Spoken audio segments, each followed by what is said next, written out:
I'll just go through, some considerations and some techniques that we run here at Kashmir.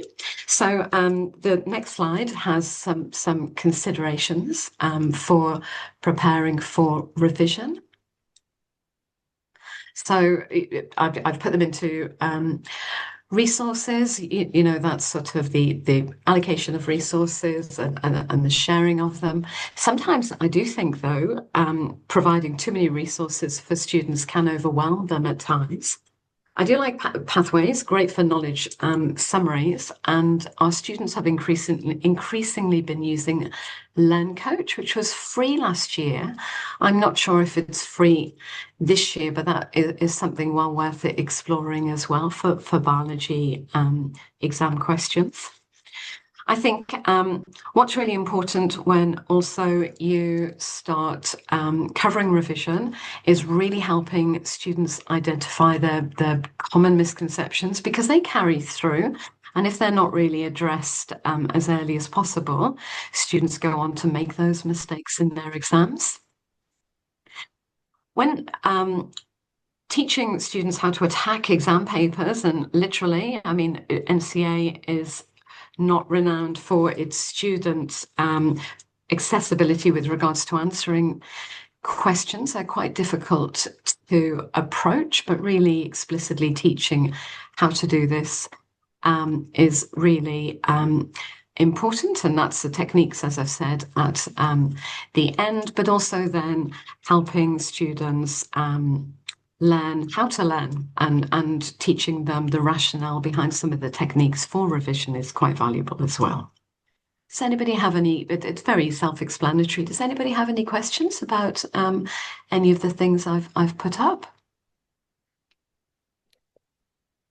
Do you have a preference for which of your resources that you use? We use Education Perfect, and but I'll talk about why Education Perfect is useful, but Learn Coach is too, and our students have access to both Learn Coach and Education Perfect, but they do give some good feedback. But we don't use No Brain Too Small. We're starting. We have vocab lists, and we use those.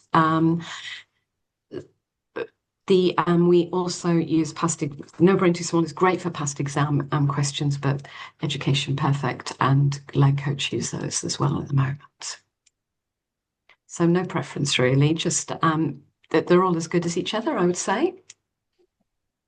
Great. Next slide. So in fact, this is a study checklist, and any study checklist, No Brain Too Small has them, I think, as well. What we do is really start off with helping students identify what they know and what they don't know. And when they don't know something, then it's time to review that work. And we can encourage that through tutorials. We run tutorials twice a week, but also getting students to really try and access the information themselves. So all of our resources are online for every lesson. And if students have missed some learning in a particular space, we encourage them to go back and review that work. So a really checklist is great. Knowledge organisers, as I've talked before, self-marking quizzes are all ways to identify those gaps in knowledge, and making sure there are no gaps as well as addressing misconceptions is super important for making sure students have success in their preparation. Oh, just got a We James got a question there. Oh, you've got it. I've got that. We run tutorials twice a week at lunchtime, Tuesdays and Thursdays. We run them with our chemistry staff as well. So students come up in year 12 and 13 and staff. We have a timetable, and because we've got a big staff, so we have up to 12 people in our biology team. We have about 6 chemists, so there's plenty of staff to attend these tutorials. It really helps with being in a big school for this. Oh, sorry. Here we go. Yeah. So misconceptions. Identifying misconceptions is super, super important. You can, of course, get that from picking up what they write in their school exams. If you do lots of checking for understanding in your lessons as well, that picks up lots of misconceptions. We, when we mark school exams, we convert the marking schedule into a student-friendly tick list. So we identify what students have got, but highlight what students need to work on from that marking schedule as well. That's a really good way of identifying misconceptions. And of course, we just annotate the exam papers as well. So all of those techniques help to address those misconceptions. Does anybody else have any good ideas for that? With misconceptions, it's important Yeah. to know what their misconceptions are. So having the correct information in front of them, exposure Mm, is the most important thing, I guess, and that's what you point out with exam questions. I think mm, when you go through model answers, that can actually you isolate. do. Yeah. Yeah. Really Um, good. When after we actually, what we also do is we, as we're marking papers as well, we pick up misconceptions from the papers and share them when we give exam feedback. And they're really useful, those misconceptions or the way that students explain common terms and processes are quite they're really useful to share within lessons as well. I sometimes use these in lessons. I use statements which can be incorrect or misleading and ask students to make them better identify why they're not so clear and why they won't get those higher grades. So that you get a great resource of misconceptions as you mark papers, and presenting students with them is really powerful too. You got one a question one there. question I have is the word denaturation. Mm. What do they need to know about what it really means? Um, I think they have to understand what denaturation means. I think that's really important. I think, Because yeah, I guess the reason I ask is because you can have an enzyme change conformation, but not necessarily be denatured mm, with temperature. So it's quite a subtle difference, but a lot of people just say, "Oh, it's denatured," but and a lot mm, of times it's not. no. I think you have to use the graphs and get students to explain the different stages of the the temperature graphs as well. That's really important because you're right, that's a big misconception. When you get to that peak of enzyme activity, and then you get the decline. Students automatically think after that peak that denaturing has happened and there's no rate of reaction. But it's in reality, it's not like that. You're quite right. Yeah. I think as well, what's really important is to go to the marking schedules. We have our own sort of depth of knowledge with regards to how things work. And that can sometimes be challenging for students if we share that. You call it the curse of teacher knowledge in some respects.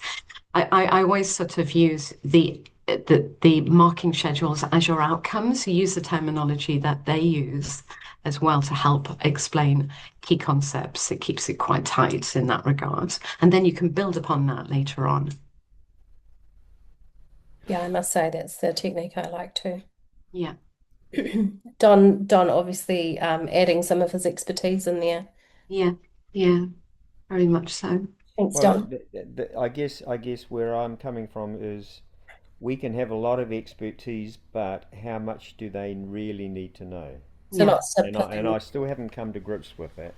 yeah. Use the marking schedules done from NCA. They're Oh really the yes, yeah, yeah, I yeah, understand that, but yeah, just that in-depth knowledge if you're going for after excellences and things like that. yeah, yeah. It's quite difficult. Yeah.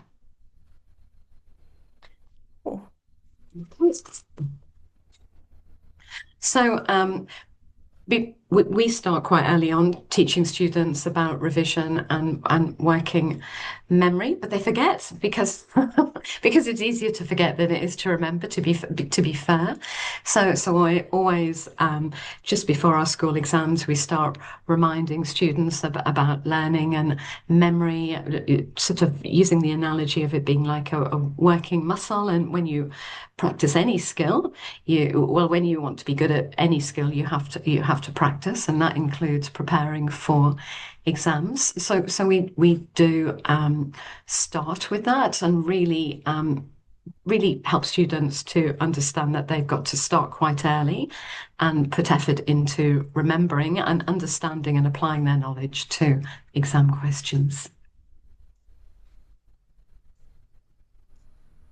And then we teach some revision strategies and we teach them explicitly within the class as well. I think there is sometimes an assumption that students know how to revise. Well, they don't often.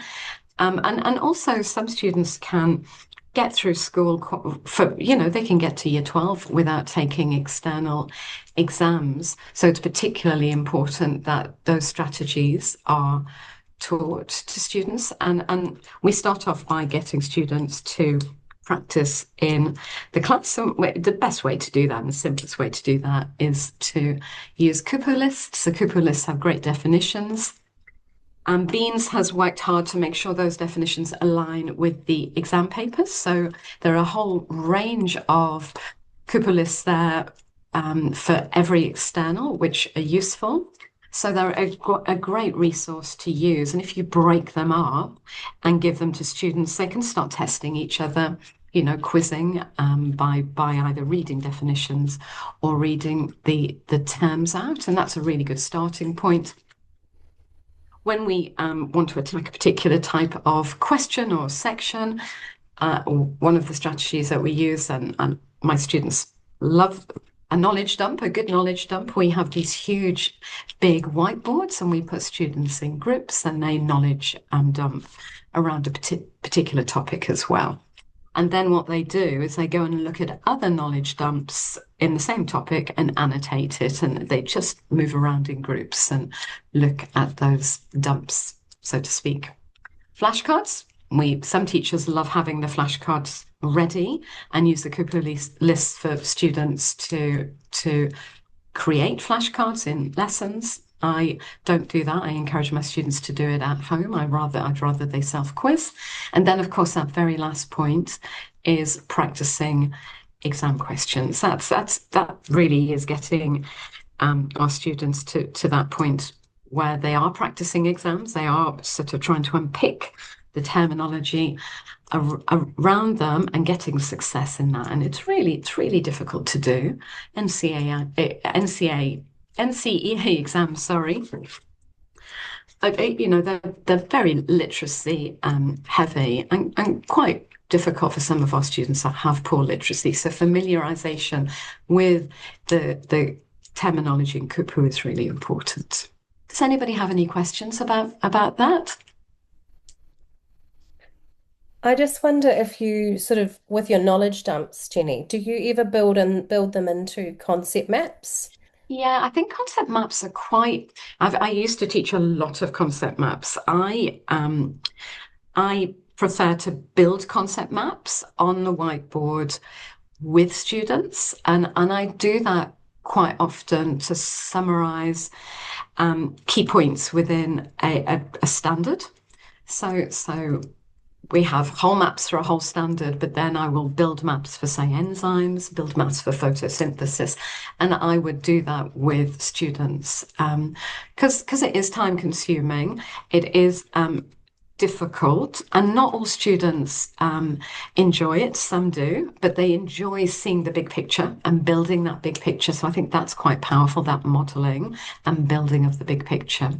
But it's a very difficult thing to get students to build a concept map. If you can make a concept map with spaces in it, that's a really nice scaffolded way of doing it. But if you've got a very mixed ability group of students, it's quite a difficult thing to do.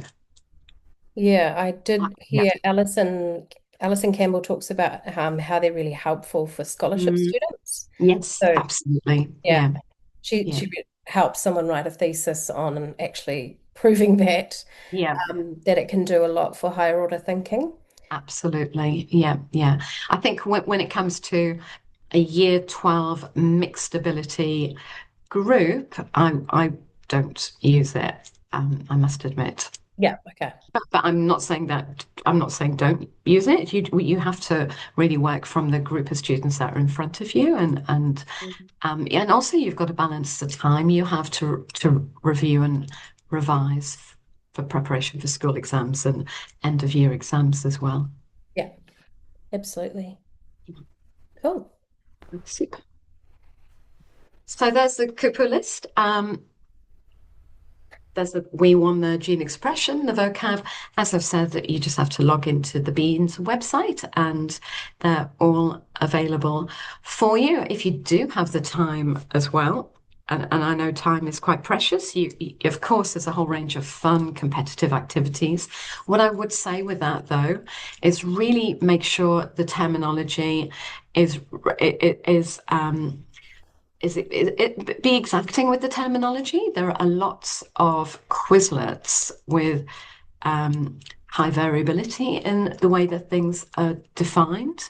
So if you're ever unsure, go back to marking schedules, and they have very clear definitions that, of course, are provided for our examiners, and they will be looking for that when it comes to the exam marking period. I just want to say CuriePod's actually really good if you're wanting a digital platform because you can put it all in, and especially for like level 1 genetics, which is actually an online exam, then they're actually practicing writing online, and the kids have actually definitely improved in their writing skills. And we've just done like maybe a couple, I don't know, every other lesson or something like that. Yeah, But great. yeah, but using those explicit definitions, and Mhm. and then you get to go over. I just go over as a class like the top three, and because it's obviously brings it up anonymous, and we either agree or disagree with the AI feedback. But what's a strong response and where it can be improved? So it's that kind of recognizing, how could this person improved it? Great. No, absolutely. Great. Yeah, I'll talk a wee bit in a minute of the functionality of Education Perfect and Learn Coach. Our students are using that for a similar sort of feedback for grading of their whole questions. So I think that would be, yeah.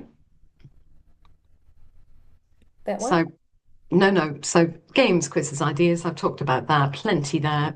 Okay, so this is a little bit just about exam technique. I think you're all super familiar with our exams. However, I would say just have a wee look at the change of command words recently in our year.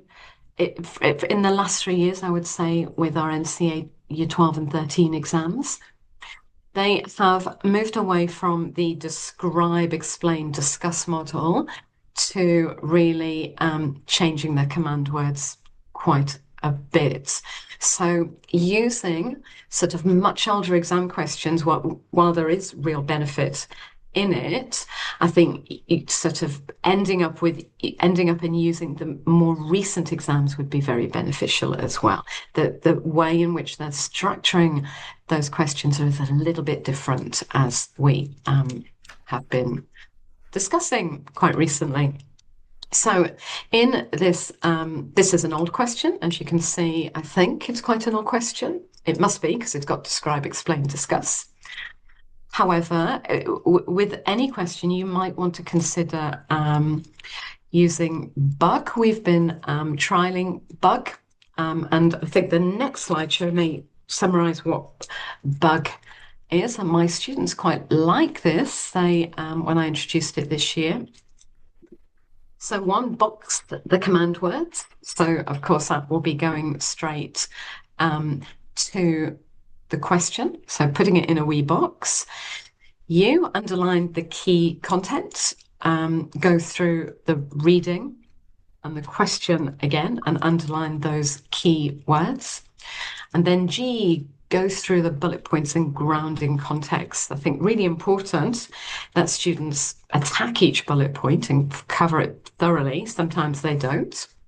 But also, I think what students need to understand, if they want those higher grades, they've really got to use the context material. They've got to use a graph.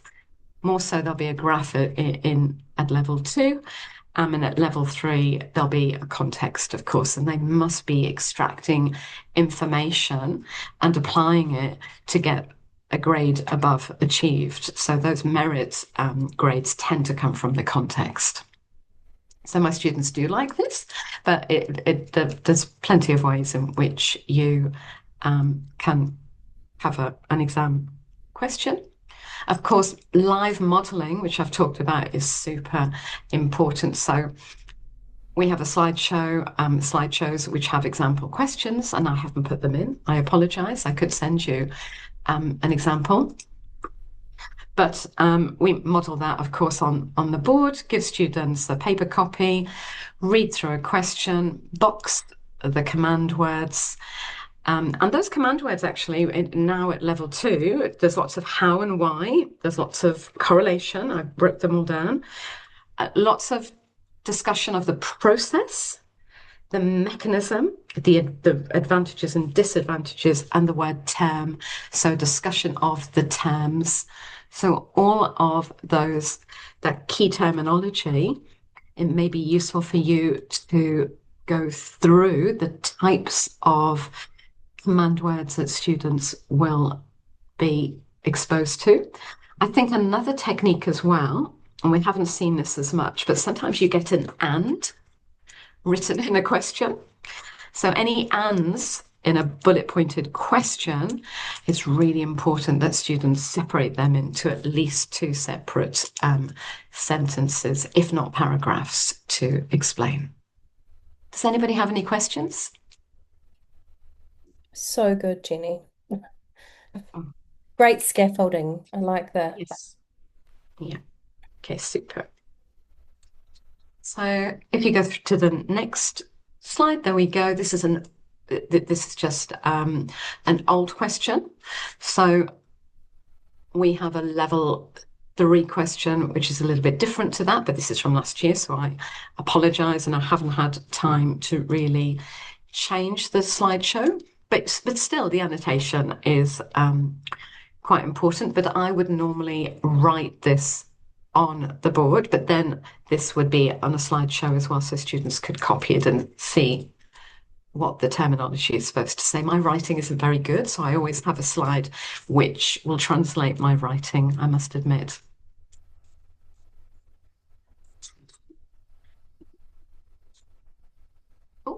And then, of course, other things to consider as well with exam practice. You could get brain dumping of answers in groups, of course, but then also you may want to personalize the strategy. In a mixed ability class, you'll have a range of abilities. Of course, it's not always practicable, or there isn't enough time to get those students to the very highest grades, and they may have in their head a goal that they want to aim for. Sort of personalizing the strategy for students can be useful as well if you have a class small enough to be able to do that. We also try and teach students about using the assessment schedule. That's really important, and I think the next slide may have an example of that. When we mark our school exams, we modify the schedule, so we make it a bit more student friendly, and then we give that back. But then over the next couple of weeks towards the end of term, and also at the beginning of next term, we will be asking students or teaching students how to really access the information in the marking schedule. It's quite difficult to do. However, AI, as I mentioned earlier on, the functionality of AI at the moment with Learn Coach and Education Perfect has been really, really useful. So our students pay for Education Perfect, and at the moment I'm assigning a weekly question that my students practice on. And what they will do is they will have a go at answering a past exam question, and then AI will mark it for them and give them feedback. And it doesn't give them a grade, but it gives them a star rating out of 3. And it's quite good. So, I would love to be able to weekly mark a series of exam questions for my students to give them practice. But I have classes of 30, but lots of teachers have, a large number of students in their classes here at Kashmir.